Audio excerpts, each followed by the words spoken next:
Mi hora favorita. Ya comienza Mi Hora Favorita con Josie Galindo. Mi hora favorita. Ya comenzamos, mi gente favorita. ¿Cómo están en la tarde de hoy? Espero que muy bien. Bienvenidos a nuestro show. No solo hubo cine silente en Cuba, desarrollado por cineastas, realizadores y actores cubanos. También hay una historia apasionante detrás, con romances, por supuesto, accidentes que ocurrieron durante esa etapa y la que vino después, que también es interesante. Hoy tendremos otro programa enriquecedor con mucha historia, nostalgia y recuerdos que les aseguro les encantará. Y si aún está pensando qué seguro debe tomar si ya está en tiempo de entrar al Medicare o quiere cambiarse de seguro, este es el momento. Así que le daremos una ayudadita con eso. Sigo rifando las poderosas y fabulosas almohadas de Eurocomfort este mes de noviembre. Avisen a todo el que quiera participar para que nos sintonicen ahora mismo, ya, porque comienza nuestra hora favorita. De lunes a viernes tenemos una cita. Mi hora favorita. Mi hora favorita. Hoy, a petición de todos ustedes que nos llamaron muchísimo, vamos a seguir hablando del cine silente en Cuba y sus derivados. Personajes, accidentes, protagonistas. Hace un par de semanas aprendimos que el cine silente cubano comenzó con una película de apenas 1 minuto realizada en Cuba por un representante de los hermanos Lumière que viajó a Cuba en plena guerra de independencia. Se llama Simulacro de Incendio y está en YouTube por si la quieren buscar. Fue grabada frente al Teatro Tacón, donde luego se construye el Centro Gallego. Pero la primera película hecha por un cubano fue un comercial de ficción sobre la cerveza La Tropical, realizada por José Casasus, ayudado por un joven que luego sería el padre del cine cubano, Enrique Díaz Quesada, quien realizó muchos cortos de hasta 30 minutos. Al morir Quesada, toma las riendas Ramón Peón, quien descubre el talento de Miguel de los Santos, un actor que protagoniza la última película silente en Cuba y abuelo del historiador Rubén Santos, que hoy nos visita nuevamente en Mi Hora Favorita. ¿Cómo estás, Josie? Bienvenido, amigo. Pues sí, fue sensación tu última visita en el programa y todas las cosas que aquí se hablaron sumamente interesantes y la gente quiere saber más. Sí, como no, la historia no solamente da curiosidad, sino como que despierta algo que tiene que ver con nosotros mismos, ¿no? Y deseos de seguir conociendo. Son los orígenes de uno mismo. Así mismo. Esa es la importancia de la historia. ¿Sabes qué? Y la pregunta ahora es ¿por dónde empezamos? Yo diría que empecemos por donde nos quedamos. Nos llamaron muchos de ustedes pidiendo más. Nos quedamos en la historia de la Bella de la Alhambra. Exacto. ¿Y cuál fue su papel durante esta época? ¿Quién era ella realmente? Y la relación que tuvo ella con tu abuelo. Exacto.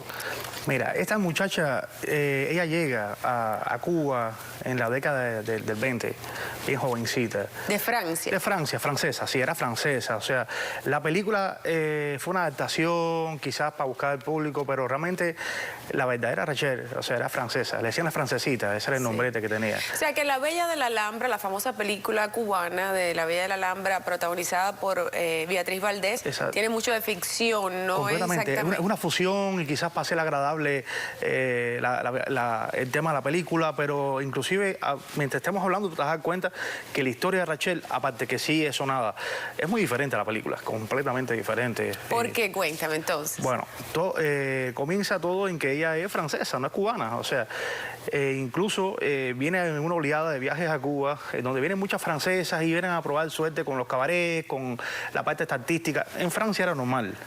Ahora, en Cuba viene la parte del tabú, la parte de que era más mirado este tema nocturno, pero también creaba sensaciones y que creaba íconos. Rachel fue uno de ellos. Años 20 estamos hablando. Años 20, una época mágica para esto. Ella en realidad donde se hace bien grande, o sea, el Alhambra también fue una adaptación, porque que haya pasado por Alhambra no lo dudo. Ahora, no fue su lugar de crecimiento, o sea, ella se desarrolla mucho, muy conocida en el cabaret Tokio, en el Tokio donde ella era corista. ¿Dónde estaba el Tokio? El Tokio en el corazón de La Habana. O sea, ya el Tokio prácticamente no queda ni evidencias, pero en su momento fue muy sonado. Y era más bien muy parecido a la Alhambra en muchas cosas, menos las actuaciones humorísticas, que la Alhambra sí tenía el número uno en la parte humorística. Cada uno de estos teatros tenía sus características. O sea, el Alhambra era más bien doble sentido, teatral. También la gente se confunde. El Alhambra tenía segmentos de poesía, tenía algunas operetas, como que te mandé un talonario que sale el nombre de mi abuelo en una opereta. Tu abuelo trabajó ahí en esa opereta en el Alhambra, sí, también, jovencito, muy jovencito. O sea, realmente quien pasó por el Alhambra fue él. O sea, él sí estuvo en el Alhambra. Ahora, de alguna forma coincide con Rachel y se conocen. Pero repito, o sea, esto no le da a Rachel una estancia larga en el Alhambra. O sea, donde ella fue grande fue en el Tokio. Ahí estamos viendo a tu abuelo. En ese periodo. Bien jovencito. En ese periodo en que él estaba actuando en el teatro, antes de ser descubierto y ser el protagonista de la última película Silente en Cuba, él era este joven que estábamos viendo en la fotografía y ellos dos se conocen en su andar en el teatro. Mucho más joven él que ella. O sea, lo que pasa es que mi abuelo parecía mayor de la edad. O sea, era tan serio y tan formal en todo lo que hacía. Era un hombrecito. Entonces, lucía un poquito con más edad. Pero en realidad, Rachel le va a 10 años a mi abuelo. O sea, había una gran diferencia. Entonces, tu abuelo, aquí tenemos a la bella Rachel. de la Alhambra, a Rachel, en realidad, que le decían la francesita. La francesita, pelo claro, o sea, el típico prototipo de la francesa. Delgadita, armadita, sensual, o sea, esa sensualidad que tenían las francesas, que eran muy famosas en esta época, y los cubanos se volvían locos con las francesas. Esta muchacha tenía sus características, aparte artística, que sacaba de quilla a los hombres. O sea, todo el mundo se derretía con Rachel. Tenía esa sensualidad que sí la tenía y la hacía ser diferente de todas sus colegas de trabajo. Inclusive que se crearon conflictos entre colegas de trabajo porque la envidiaban, porque realmente los aplausos eran para ella, porque realmente la preferían a la hora de invitarla a algún lugar. Ya sabemos a qué nos referimos. Y sus amigas crean una especie de envidia hacia Rachel porque esta se mueve fácilmente. Lo que pasó con mi abuelo no fue un caso aislado. O sea, mi abuelo era una persona bien parecida, estaba en el teatro, pero esto ella lo hizo en su carrera con no solamente gente pudiente, sino con gente joven también. De hecho... Tu abuelo fue uno más de toda su lista, de la lista de Rachel, era tremendo. Y casi en una época de sus comienzos. O sea, estamos hablando cuando él era bien joven, como se ven en la foto. Y ella todavía estaba en su auge de comienzos, fue en ese momento. Muy posesiva. Mantuvieron una relación por un tiempo. Sí, escandalosa. ¿Escandalosa? ¿Por qué? Porque mira, mi abuelo venía de una vida muy correcta, aparte que se decide por el arte y los teatros. Hay una cosa que no he dicho, esto él lo mantuvo al principio de manera oculta. Porque mientras él hacía esto bien jovencito, él trabajaba en el Palacio de Justicia. Y él, ¿qué pasa? Que estudió mucho y era muy ilustrado. Entonces, la familia prefería que hiciera este tipo de trabajos. Pero, ¿qué pasa? Mi abuelo era muy dinámico, demasiado dinámico. Entonces, lo mismo, estaba metido después de los trabajos en un teatro, haciendo obras de arte. Se iba para la radio, al principio de la radio, porque cantaba, era tenor, entonces cantaba boleros, cantaba tangos, y ahí se pasaba un tiempo también en la radio, que esta parte de su historia se perdió. Con el proceso que hubo en Cuba, se perdieron todas sus grabaciones. Pero, qué pena, qué pena. Exactamente. Menos mal que sí quedan algunas de las películas que se hicieron en ese entonces. Exactamente. Bueno, como Simulacro de Incendio, que ya les dije que esa película, que fue de las primeras, que duraba solamente 1 minuto, esa está en YouTube. Y también está en YouTube, que ustedes me preguntaban en sus llamadas, la última película con Miguel de los Santos, con el abuelo de Rubén, que fue La Virgen de la Caridad, que fue la última película silente. Esa película también está en YouTube. ¿Y esta cuánto dura? ¿Qué tiempo duró? Bueno, esta 30 minutos, ¿no? Esto es una película bien señalada y aplaudida hasta por los historiadores del mundo. Esta película aparte de que se hizo en Cuba con pocos recursos, porque se hizo con pocos recursos y la película costó $1000 en material. Fue lo único que costó, o sea, comparado con otras Bueno, es películas. que en aquel momento $1000 me imagino que era bastante, ¿no? Sí, es verdad, pero estamos hablando que este tipo de película que dura 1 hora y de 10 a 15 minutos aproximadamente, con los cortes que se le hicieron, que de eso hablaré ahora, esta película es demasiado para su época. Entonces, cuando se hacía una película como esta, costaba bastante. Esta película se pudo reducir gracias a la actuación de las personas, la dedicación de las personas, el tremendo director que tuvo. Y esta película es muy admirada en el mundo por los historiadores, por todo un trabajo completo y bien realizado, bien terminado. O sea, en su época está por encima de muchas películas rodadas en ese momento. En otros países. En otros países. Entonces, Ok, y esto pasó en Cuba. Mucha Cuba. gente no sabe que hubo un cine sin lente nacional hecho en Cuba. Exactamente. Made in Cuba. Exacto. Y todavía pueden encontrar, discúlpame Dios, si pueden encontrar en internet, aparte de esta película completa, que está en internet, pueden encontrar pedazos del Veneno de un beso, que fue el anterior. Ponen el Veneno de un beso 1929 y salen fragmentos del Veneno de un beso. Y esta, para que no salga directamente el tema de la Virgen de la ¿Este es tu Caridad. abuelo? ¿Este que estamos Ese es mi viendo? abuelo, ese es mi abuelo.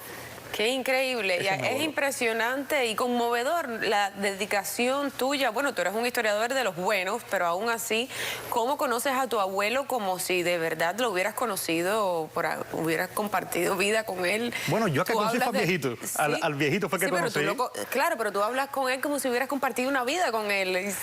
Como lo conoces Claro, se crea... tanto. Es Exacto. impresionante. Se crea una devoción hacia estas cosas Sí, una devoción. y lo que hace es que despertar lo intrínseco en este tema. ¿Qué pasa? Que esto que te voy a contar es cómico. Yo era un niño cuando me entero que mi abuelo era grande del cine silente.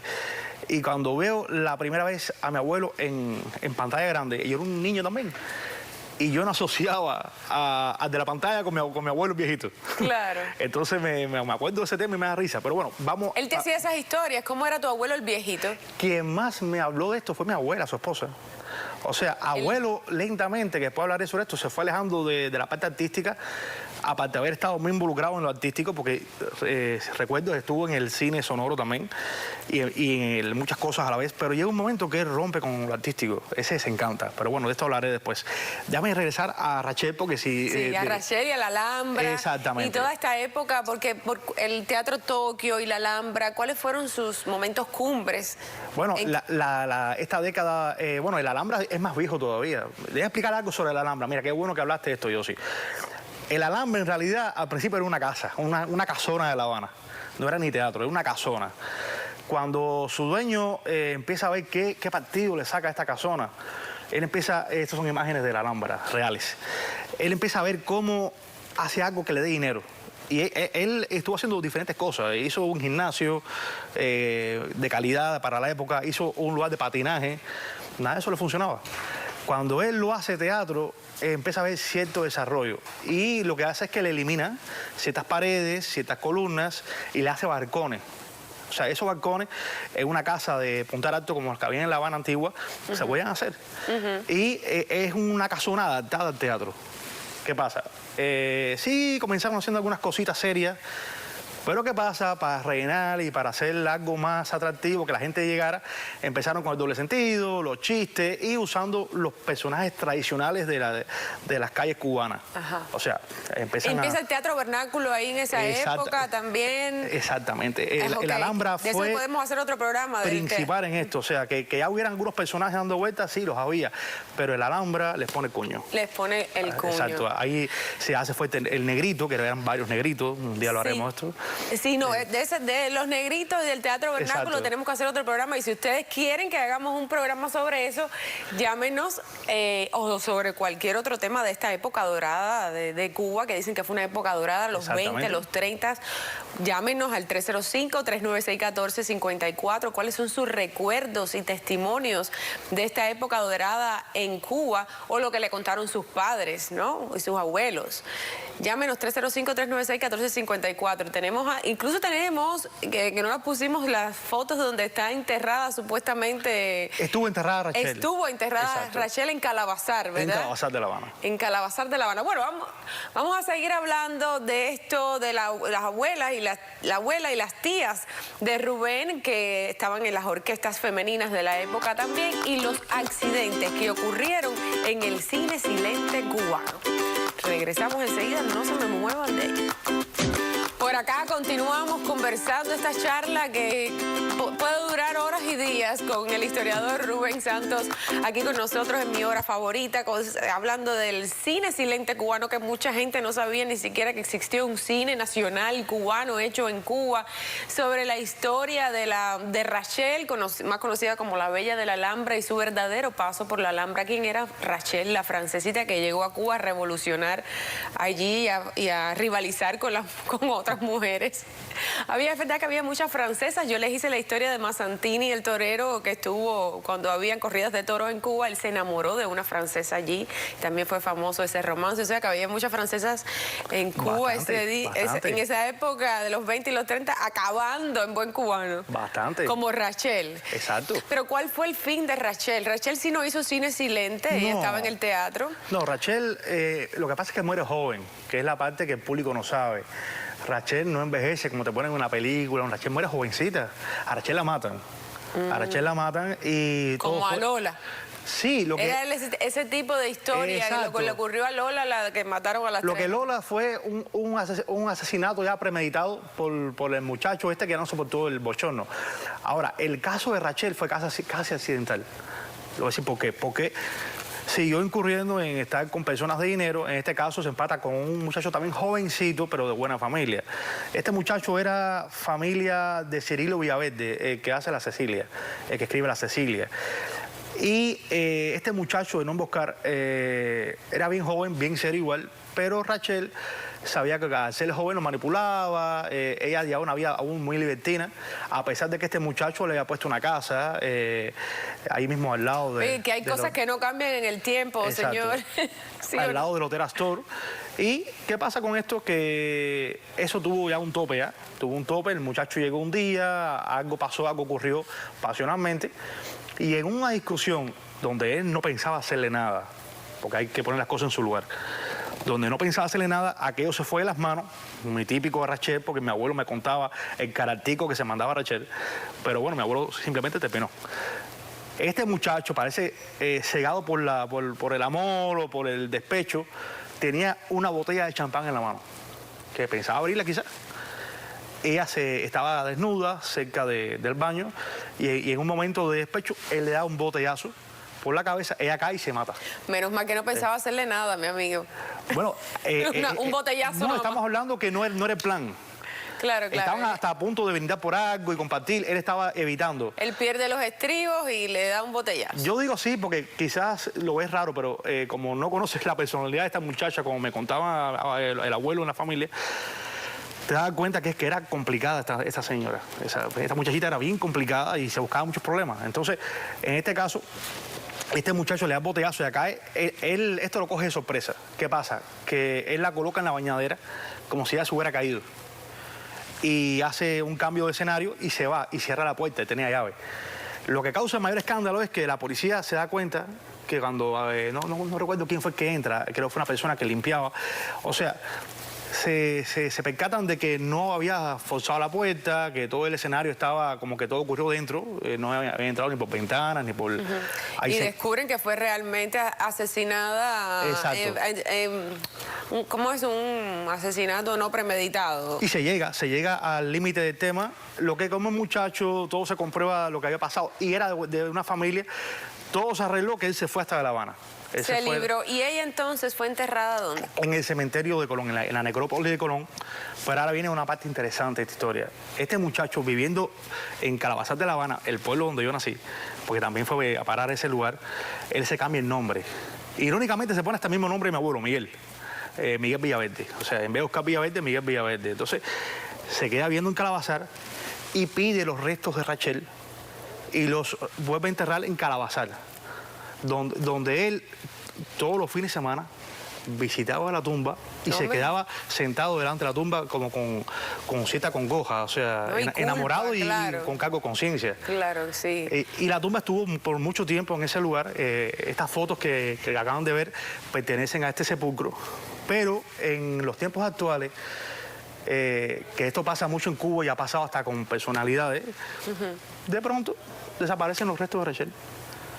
Desaparecen, se vende el sepulcro, o sea, un No, historiador... en esa tumba entraron, vandalizaron, se Exacto. llevaron, a ellos no les Hasta la importaba tarja. que eran los restos de Rachel. Eso Exacto. ha pasado en el cementerio de Colón por muchos años ya, porque vandalizan y se llevan todo lo que había de valor ahí, ¿no? Exactamente. Eso es otra historia que Bueno, podemos la hacer, tarja la del cementerio. apareció el historiador que hace la investigación, encuentra la tarja por la zona del Capri, pero o sea, Dios mío. nunca se supo cómo fue todo el proceso ese. Dios mío. Y entonces ese muchacho enamorado de Rachel era nada más y nada menos que el hijo de Cirilo Villaverde. Era un sobrino lejano, pero ok. dentro de la familia Villaverde. Villaverde. Exactamente. Mira cómo todo se va concatenando, Exactamente. todo el mundo en Cuba, sí, porque al final Cuba Sí, es sí, pequeña y todo. Exactamente. Así mismo. Entonces, mi amigo, ese fue el final de Rachel. El verdadero final. El verdadero final de la famosa Bella de la Alhambra. Ese, o sea, toda esa historia. ¿Hasta qué año duró la Alhambra, más o menos? A ver si ustedes El también a Alhambra- lo mejor se acuerdan. El Alhambra en realidad no lo cierran políticamente. El Alhambra en realidad se destruye por deterioro. O sea, esto viene funcionando desde 1800 finales. Imagínate, el siglo anterior. Ujú. Exacto. Y por deterioro es que tiene que cerrar. Te das cuenta que algunos artistas actuales que nosotros conocimos en nuestra niñez habían sido actores de la Alhambra, como Enrique Arredondo. Enrique Arredondo fue el último negrito. El último fue ese, Enrique Arredondo. Y lo que quiere decir que la Alhambra duró más de lo que la gente piensa. Y se cierra por deterioro. ¿Qué hubo allí después en la Alhambra? Bueno, aquí Mira estuvo para eso. un nuevo teatro y un cine teatro. Esto que estamos viendo son las ruinas de esa nueva construcción. O sea, no es la ruina de la Alhambra. La Alhambra ya... No, esa es la ruina del otro. del otro, el nuevo que hicieron. O sea, las ¿Pero cosas qué de Cuba. dirección es esta? No sé. ¿No Ahora, sabes? ahora no la recuerdo así exactamente. La estuve mirando hace un rato, pero ahora no la memorizo. Más o menos. Se me fue de la mente. Bueno, Un entonces borrón que ahí. después de la Alhambra, de la antigua Alhambra, hicieron otro teatro en Cuba y por supuesto también en Cuba, como todo se desbarata, ahí están las ruinas de lo que fue el teatro Como todos que los teatros y sustituyó a la cines de Alhambra. Cuba. O sea, todo está destruido, todo está en ruinas. Pero hablábamos de que ahora vamos atrás al cine silente nuevamente, donde el abuelo de Rubén fue uno de los protagonistas, es más, el protagonista de la última película, que les repetimos, se llama La Virgen de la Caridad y está en YouTube si la quieren ver. Durante esa época, además, hubo accidentes hasta con tiburones. Sí, sí. En el sí. cine silente. Esto es muy Sí. interesante. ¿Y por qué? ¿Qué fueron esos accidentes? ¿Qué pasó? Sí, vamos para más peligroso porque ya que hablaste de tiburones, vamos a empezar por este. Nuestro pueblo y muchos historiadores recordarán en la música cubana a Eliseo Grenet, que es uno de los grandes músicos de Cuba. Ajá. Ahora, en esta época, en el mismo año 1930, quien venía a la cabeza familiar de la familia Grenet en la música no era ni siquiera Eliseo Grenet, era su hermano Emilio Grenet. Tremendo pianista, un compositor, una persona muy diestra, un genio en esa familia. Aunque Eliseo también ya estaba haciendo grandes músicas. ¿Qué pasa? Que estamos hablando en el periodo en que se estaba filmando la película. Mi abuelo, este muchacho es Emilito Grenet, amigo de mi abuelo. O sea, estaba filmando la película y ellos deciden irse a bañar al malecón de La Habana. El malecón tiene un lugar que tú puedes bajar la escalera y ellos eran jóvenes todos. O sea, se fueron a bañar a ese lugar. Emilio Grenet, que ya era muy conocido en ese momento, salta a la Los dos eran famosos en Cuba. En ese sí, sí, momento, en ese el momento. teatro, el cine y todo eso. De hecho, fueron un grupo de jóvenes que todos eran conocidos, todos eran bien conocidos en ese momento. Era como la farándula de la época. Exacto, la farándula. Entonces, esto que hicieron en el malecón, siendo inclusive todos miembros de bañarios y lugares Ajá. de playa, las cosas a los jóvenes. Vamos a tirarnos al malecón, y fueron a ese lugar. Y Emilio es atacado por un tiburón adulto. Ahora, este tiburón adulto le cercena completamente el brazo derecho y la pierna derecha. No me digas. O sea, un ataque eso violento. En el malecón En el ahí. malecón. Sí, Y el escándalo, la gente mirando y todo el reguero de sangre. O sea, mi abuelo era un... De ahí habrá salido la canción de Ay, no te bañes en el malecón, porque en el agua hay un tiburón. ¿Quién sabe? Todos los temas de canciones fijas sobre el malecón vinieron por los ataques estos de tiburón. O sea, el de Emilio Grenet es uno de los más comentados, pero no fue el único. Estamos hablando que en ese tiempo se dieron muchos ataques de tiburón en pleno malecón. Y en el caso de Emilio, mi abuelo salta al agua, era arriesgado, era así, un poco lleno de energía, bastante lleno de energía, salta al agua. Detrás de él salta otra persona que no llega, o sea, casi llega, pero no llega a donde está Emilio. Él logra ir a donde está Emilio y llevarlo a la orilla. Yendo a la orilla se dan cuenta que este tiburón le ha asesinado el brazo derecho y la pierna derecha. Dios mío. O sea, este muchacho se salvó de casualidad. Y no muere tampoco muy viejo, muere a los años, pero bueno, dio entrevistas sobre esto. ¿Qué pasa? Que el director de cine, Ramón Peón, siempre estaba erizado con mi abuelo. Mi abuelo tenía arranques así de muchacho enérgico que siempre lo ponían en medio del peligro. En este momento casi se queda sin, si pasaba con el tiburón, y se queda sin su personaje. Claro, en una película. Vamos a dejar eso ahí, que Sí, me tengo que ir a una pausa y vamos a seguir conversando cuando regresemos. Tengo una llamada para ti muy interesante, que ya esta tiene que ver con tu abuela y con tus tías, sobre las orquestas femeninas. Personas que tienen recuerdos, televidentes que tienen recuerdos de aquella época, y quiero saber más de los recuerdos de ustedes, de la Alhambra. Mándenme la dirección exactamente donde estaba, si pudieron disfrutar del cine silente en Cuba, de la Alhambra, qué teatros visitaban y de qué les gustaría que habláramos con Rubén en una próxima visita. De todo eso me pueden contestar llamándome al 305-396-1454. Vamos a hablar de las orquestas cubanas y también lo que significaron estas orquestas cubanas. No solamente Rachel y las Francesitas hicieron historias y revolucionaron esa época, también las mujeres en las orquestas cubanas. Pero bueno, regresamos con eso y más. Llámenme 305-396-1454. No se olviden de participar en la rifa de este mes de las almohadas fabulosas de Eurocomfort. No lo olviden, 305-396-1454. Regreso con Rubén. Por acá continúo conversando con la grata presencia y visita del historiador Rubén Santos, llenándonos así de puro conocimiento, tan interesante. Yo estoy segura que ustedes en casa también lo están disfrutando mucho. Pero es que yo quiero que le escuche una llamada de uno que nos hizo, una televidente, una mujer en este caso, que quiero que la oigas, ¿Cómo no? Que te va a dar gusto, te va a dar placer. Vamos a escucharla. Yo sí te felicito por haber tenido a este muchacho invitado hoy. Ay, se me olvidó el nombre y el apellido, esta cabecita mía. No, mi amor, somos 81 años. Qué bello. Mira, yo nací en el 41 y no sabía, nunca había oído hablar del cine silente en Cuba. Yo creí que eso nada más que existía con Charlie Chaplin. Me ha fascinado oír la historia que contó este muchacho y sí me gustaría que contaras más y ojalá y pudieras mostrar algún pedacito de eso que supongo que este no los tiene.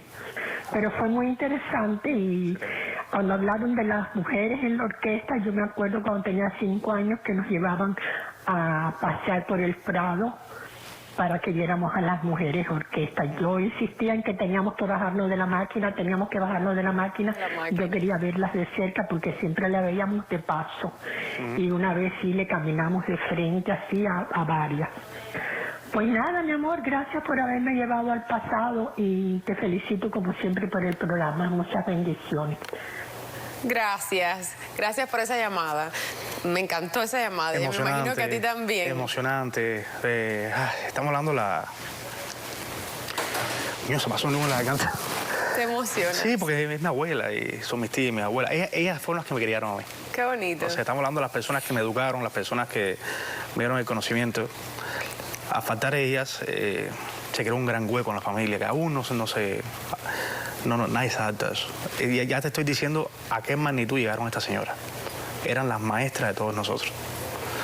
O sea, y aún viejitas, tan lúcidas, tan insistiendo en el aprendizaje, la parte artística en cada uno de los nietos. Tremendo. Y esto, Sí. Esta es la época de gloria de ellas. O sea, esto fue cuando los aires libres, que aquello fue muy sonado y muy recordado por lo que es las personas en nuestro país. Los aires libres, esta señora dice que ella nació en el 41, dijo. Ok, no, el 41 ya era joven, ¿no? Exacto. Eso, en los aires libres en esa época Sí, estamos estaban hablando en su apogeo. finales de los 20, 30, 40, hasta los 50 duró. Lo que detiene los aires libres es el proceso triste de 59 que acabó con todo lo que es la parte antigua de nuestra historia, la parte bella de nuestra historia. Pero los aires libres duraron mucho y por ahí pasaron toda esta orquesta femenina. O sea, y se hizo un lugar cumbre por esto. Ahora, porque no eran abundantes las orquestas femeninas cuando ellas se deciden a hacer esto. Claro, hubo un destape de las cuales ellas fueron protagonistas en la mujer, en el desenvolvimiento de la mujer, incluso en la sociedad, en todos los sentidos. Y ellos fueron como una representación de eso artística. Todo esto gracias a los padres que tuvieron. O sea, porque si te toca un padre atravesado, eso no hubiera pasado nunca. Ahora les tocó un padre, vaya, este señor tuvo una historia tremenda. Ese señor nace en una familia, en 1800, una familia esclavista. Y este señor siempre tenía conflictos con el padre por ayudar a los esclavos, llevarle buena comida, le molestaba este tema. Al final lo desheredan, por su comportamiento. Pero estamos hablando de tu bisabuelo por parte de madre. Por parte de padre, o sea, mi abuela paterna es la que es de la orquesta, y mis tías paternas. Ajá, ok. Entonces, este es mi bisabuelo. Los artistas son de todos paternos, todos artistas. No, por el lado de, que muchos no saben esto, o sea, por el lado de mi mamá, de mi abuela materna, o sea, yo soy descendiente del poeta Bonifacio Birnes. Ay, mi madre también, mira. Sí, yo soy descendiente del poeta, de Bonifacio. ¿De Bonifacio Birnes? Sí, por parte materna, o sea... Dios mío, pero es que aquí esto es un descubrimiento detrás del otro. Bonifacio Birnes Puñales, sí, yo soy descendiente de Bonifacio. No me digas. Y esta es la fecha en la que yo aún no puedo declamar mi bandera porque me da sentimiento. Sí, exacto. O sea, pero bueno, yendo al tema paterno. Si desechan menudos pedazos. Exacto. Hay mucho más profundo en esto. Es mucho más profundo que si desechan menudos pedazos que a nosotros nos enseñaban en la escuela de la Revolución. Tergiversaban las cosas usando a los grandes próceres. Y en este caso a una persona como Bonifacio, que llegó a ser el poeta nacional, llegó a ser una persona muy reconocida en Matanzas, muy venerada, no solamente un gran patriota, un gran maestro masón, o sea, estamos hablando de un ser humano completo. Pero bueno, y por eso es que tengo mucho que ver con él, como exiliado, como masón, como todo. Me gustaría mucho que pudiéramos hablar de esa parte de la historia también de tu vida. Pero bueno, espérate, porque a veces... Sí, claro. O sea, tu abuelo, Miguel de los Santos, el del cine silente, era por parte de padre también. Sí, y tu abuela, la músico de la orquesta cubana, también era por parte de padre. O sea, todo eso artística, vena de actores y cantantes te vino de tu papá. Exacto. Entonces, de las orquestas, sigamos hablando. Ellas eran muy famosas entonces en esa época. Exacto. Eran muy famosas gracias a la educación que el padre les dio y que creyó en ellas cuando iban a dar este paso. Claro, que eso le pasaba a pocas mujeres. Sea, ellas eran muy respetuosas, todo lo hacían en su paso y todo lo consultaban con su papá. Pero el papá le da también mucho apoyo. La mamá y el papá, y el papá sobre todo. Muy difícil de encontrar eso en esa época. Muy difícil. Y aún después, porque los padres siempre cuando los hijos quieren ser artistas le dicen, no. O lo más que le dicen es, está bien, pero tienes que estudiar una carrera. Bueno, de hecho, todas estudiaron.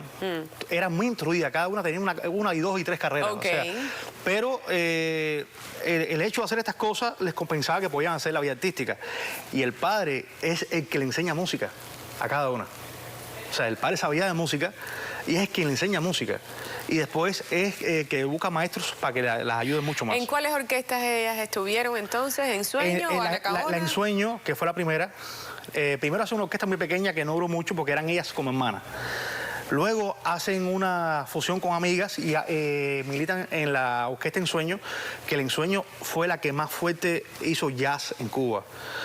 Ha sido olvidada por el tiempo que ha pasado, pero el Ensueño fue la enigmática realmente. Después de las del Ensueño pasan a las hermanas Álvarez, a la orquesta Renovación. Hubo apoyo de ellas en otras orquestas hasta que llegan a la Anacaona. ¿Qué pasa? Que las Anacaona duran más, se acercan más a nuestros días. E inclusive ellas son las que enseñan a las que vinieron después. O sea, instruyeron a las personas que vinieron después, que no son las actuales. Estamos hablando de una orquesta que pasa como los Zafiros, ha ido cambiando de personas. ¿Y qué provocó esas orquestas en la gente? Bueno, ya lo estábamos oyendo en la llamada de esa señora, que se quería bajar de la máquina, como decían antes, a los carros y a los autos, la máquina. Imagínate, yo, si un cabaret Una locura. provocó en esa época, lo que provocó, imagínate una orquesta de personas serias, de mujeres muy correctas, muy serias, pero que todas eran talentosas, todas eran un talento. Date cuenta que cada una de ellas, cada una de mis tías, tocaba 5 instrumentos. 5 o 6 instrumentos, y eran músicos. Cuando digo que eran músicos, estudiaban la música a fondo. Hubo un día que estaba Ernesto Lecona en unos ensayos ahí y estaba mi tía Ofelia, que era la hermana de mi abuela, interpretando en el piano. Y nunca se me olvida que me lo dijo mi abuela, dijo que Ernesto Lecona se vio y dice, oye, esta mujer es un músico de verdad. O sea, tuvo una expresión así como que se le fue. Y estamos hablando de Ernesto Lecona. Dice, esta mujer es un músico. Por la forma en que ella tocaba el piano. Y cada una tocaba hasta 5 y 6 instrumentos. Bueno, podemos estar hablando 5 horas hoy aquí.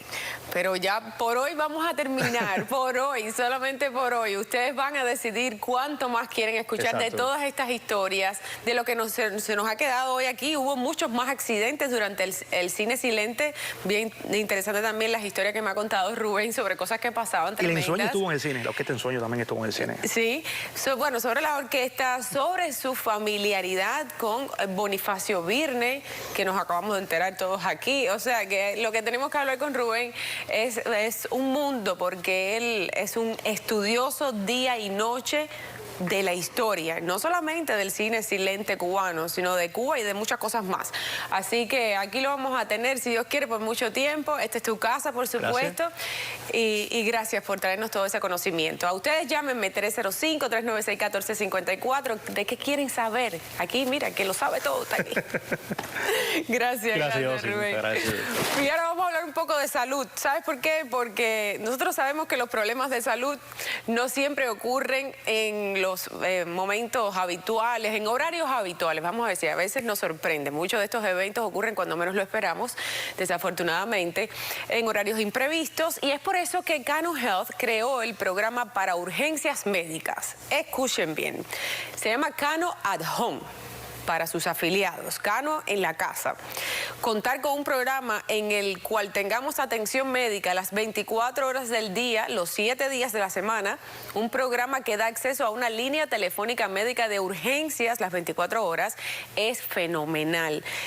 Escuchen, totalmente beneficioso porque es un plus. Llamas, el equipo médico evalúa tu condición por teléfono, en muchos casos envía un proveedor Cano Health a tu casa si se determina apropiado, y la mayoría de los pacientes son vistos dentro de las primeras 24 a 48 horas según sus necesidades médicas. Es una ventaja enorme con solo una llamada contar con un servicio de salud de calidad como este. Así que llame cuando quiera Cano Health al 786-270-0569, su teléfono de cabecera, para que si no lo ha hecho aún, comience a vivir la vida Cano, seguro y sano. 786-270-0569. Ya regresamos. Bueno, les recuerdo que seguimos en periodo de inscripción anual al Medicare, donde usted tiene que elegir un seguro o simplemente cambiarse de seguro si no está contento con el que tiene o no cubre todas sus necesidades. Para ayudarlos hoy con esa decisión, nos acompaña Yamilet Aboy, que ella es directora de Necesidades Especiales y Manejo de Casos. ¿Está bien dicho? Perfectamente. De Doctor Healthcare Plan, que ya hemos hablado aquí de Doctor Healthcare Plan, pero ahora les presento a Yamilet. ¿Cómo está? Bienvenida. Muy bien, muchísimas gracias por darme la oportunidad de estar aquí y compartir información que creo que necesita la comunidad. Claro que sí, pero cuéntame un poquito, ¿qué cosa es esto de necesidades especiales? ¿Cuál es tu posición exactamente y qué es lo que haces? Bueno, mi posición es ser la directora del departamento de planes para pacientes con necesidades especiales y a la misma vez manejo de su caso. Eso es lo que se conoce en inglés como Special Need Population and Case Management, que a veces ellos conocen también esos términos. Este departamento se encarga de lo que es toda la coordinación de la atención, toda la coordinación del servicio que se le da al miembro. Es un departamento que me yo lo definiría como el que verdaderamente me lleva al paciente de la mano, al miembro de la mano, desde el primer día que llega a nuestros planes. Primero porque hace la diferencia en educarlos para que tengan una mejor calidad de vida, inclusive con sus condiciones médicas, y no solo con sus condiciones médicas, sino también por los problemas que puedan tener sociales. Todo esto es basado en un cuidado personalizado y un seguimiento personalizado, dependiendo de las necesidades. ¿Quiénes entran en esas necesidades especiales? Bueno, en los planes de necesidades especiales entran los miembros que tienen Medicaid y Medicare, o los miembros que tienen una condición crónica como diabetes, como problemas coronarios, dependiendo. Ok. Háblame un poquito más de Doctor Healthcare Plan. Bueno, Doctor's Healthcare Plan es un plan de beneficios de Medicare, un plan local. Funcionamos en la Florida y específicamente en Broward y Miami-Dade. Ok, ¿y cuáles son los beneficios más grandes que tiene Doctor Healthcare Plan, los más importantes, bueno, que a la gente más le interesa? Además de que yo sé que ustedes siempre hablan de ese trato personalizado que tiene Doctor Healthcare Plan con su gente, con sus miembros. Ahora tú me hablas de que tú específicamente haces eso con las personas que tienen esas necesidades. Y yo, por ejemplo, el beneficio de tener un departamento como el de nosotros, que les permite a ellos tener no el cuidado generalizado, sino personalizado, porque tenemos un grupo primero de coordinadores y de enfermeros que a través de un cuestionario de preguntas enfocados en las condiciones de cada uno, enfocados en las áreas como la parte psicológica, la parte social, la parte económica, la parte clínica, obviamente. Después que esos coordinadores obtienen esa información, las enfermeras le crean un care plan o un plan de cuidado personalizados dependiendo de las respuestas de esas preguntas. Entonces todo el cuidado parte de ahí y sigue por ahí. Por ejemplo, si el coordinador notifica que el paciente se cayó o que necesita ayuda o asistencias para caminar dentro de la casa o fuera de la casa, entonces su enfermera coordina todo con el doctor primario, le pide discute el caso, le pide la prescripción si necesita un bastón o un caminador como ellos conocen. Y entonces también se le coordina que se lo dejen en la puerta de la casa, se le da entonces educación sobre las caídas o cómo convivir con esa Entonces situación. es uno de los grandes beneficios que tiene Doctor Healthcare Plan, definitivamente. Ustedes saben, y ya les he dicho, que el periodo de inscripción comenzó y que es hasta el 7 de diciembre. Una de sus opciones es Doctor Healthcare Plan. ¿Por qué las personas no deberían esperar hasta último momento? Bueno, mientras antes empiezan la comparación de beneficios con otras compañías, Exacto. Antes pueden saber si cada compañía o qué compañía es la mejor para sus condiciones clínicas. Todas empiezan ahora a reanudar o a renovar los beneficios para el 2023. Se debe hacer con tiempo. Con tiempo para que tengan tiempo de comparar, sobre todo. Deben comparar. Muchas gracias, Yamilet. En estos días seguramente estarás por aquí nuevamente con nosotros porque, ya saben, estamos en este periodo importantísimo en el que usted no puede perder tiempo de escoger a su seguro o cambiarse de seguro. Y aquí tienen una opción que han podido ir conociendo poco a poco. Pero si quieren saber más detalladamente, ellos tienen también un buen servicio de atención al cliente, pero usted llama al 786-270-0569 y ahí pide mucha más información sobre Doctor Healthcare Plan. 786-270-0569. Empápese bien de todo y apúrese. Regresamos enseguida. Gracias, Yamile. Bueno, colorín colorado, este cuento se ha acabado por hoy, pero si les gustó o quieren más, llámenme al 305-396-1454, nuestro teléfono de producción, que yo estoy segura que ya se lo saben de memoria.